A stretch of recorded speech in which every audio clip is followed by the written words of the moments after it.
शिरोळ तालुक्यातील टाकळीवाडीचा जवान रोहित परशुराम खनिकुडे वय वर्ष 27 आज अनंतात विलीन झाला आणि संपूर्ण परिसर शोकसागरात बुडाला।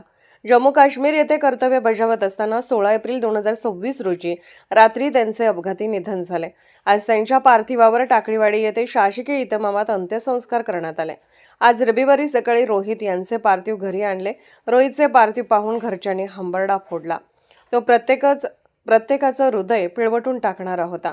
त्यानंतर ग्रामपंचायत कार्यालयाजवळ रोहितचे पार्थिव अंत्यदर्शनासाठी ठेवले होते। त्यानंतर प्रमुख मार्गावरून फुलांनी सजवलेल्या अंत्यरथातून रोहितचे पार्थिवाची अंत्ययात्रा काढली। यावेळी मोठ्या संख्येने जनसमुदाय अंत्ययात्रेत सहभागी झाला होता। अमर रहे रोहित खनिकुडे अमर रहेच्या घोषणा दिल्या। यावेळी पोलिसांनी बंदुकीच्या 3 फैरी झाडत मानवंदना दिली।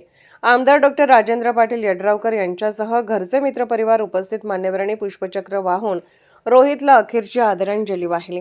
त्यानंतर रोहितच्या पार्थिवास वडील परशुराम खनिकुडे, भाऊ राहुल यांनी मुखाग्नी दिले। यावेळी शासकीय इतमामात रोहितवर अंत्यसंस्कार झाले। संपूर्ण परिसर मात्र शोकसागरात बुडाला होता।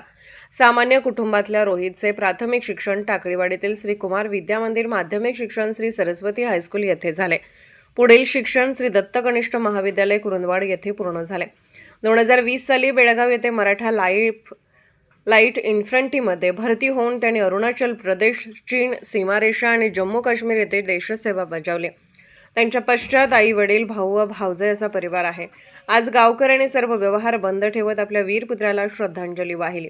यावेळी जिल्हा परिषदेच्या समाज कल्याण सभापती श्रद्धा गायकवाड, पंचायत समितीचे सभापती मिलिंद कुरणे, पंचायत समिती सदस्य बाबासाहेब वनकोरे, गुरुदत्त शुगरचे एक्झिक्युटिव्ह डायरेक्टर राहुल खाडगे, भवानीसिंह घोरपडे, सहाय्यक पोलीस निरीक्षक संतोष माने, तसेच आजी सैनिक फेडरेशनचे सदस्य, पोलीस दल, शासकीय अधिकारी व पंचक्रोशीतील नागरिक मोठ्या संख्येने उपस्थित होते।